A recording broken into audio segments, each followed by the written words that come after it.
ഇന്ദ്ര S Dhaneesh.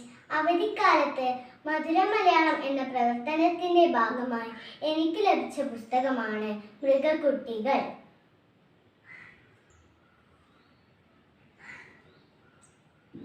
Alexei ലാബ്ദേവ്. പുനരാഖ്യാനം മേധ Sharma KS. മാൻകുട്ടി, പേടിക്കേണ്ട, ഈ കുരു തിന്നു നോക്കൂ, ഇവിടെ വരൂ. ഈ മുള്ളങ്കി രുചിയുള്ളതാണ്. ആരുടേതാണിത്? കരടിയുടേതോ ഒട്ടകത്തിൻ്റെതോ? തീരെ ചെറിയ സൂചിയില മരം ഇത്ര വലിയ കായ ഏതിൻ്റെതാണ്?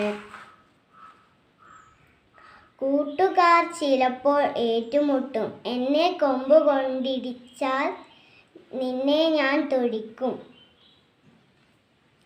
ഈ ഉറ്റച്ചങ്ങാതിമാരെ നോക്കൂ. ഒരാൾ തവിട്ടു നിറം, മറ്റേയാൾക്ക് മഞ്ഞ നിറം.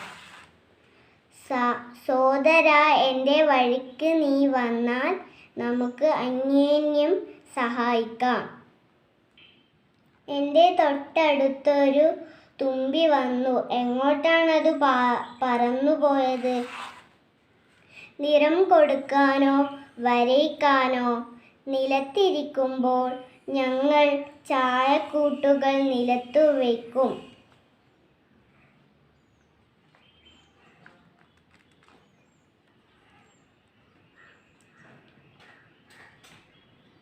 രണ്ടു പെൻഗ്വിൻ കുഞ്ഞുങ്ങൾ നടക്കാനിറങ്ങി, ആങ്ങളെയും പെങ്ങളെയും സംസാരിച്ചുകൊണ്ട്. കുട്ടിത്താറാവിന് വളരെ സന്തോഷം. അച്ഛനേക്കാൾ വലുതാണെന്നാണ് അവൻ്റെ വിചാരം. ഈ ചുവന്നു തിളങ്ങുന്ന സമ്മാനം നിനക്ക്.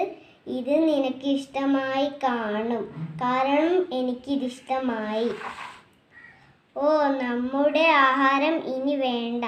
ഇവൾ ഇതു തിന്നുകൊള്ളും. വളരെ നല്ലതാണല്ലോ.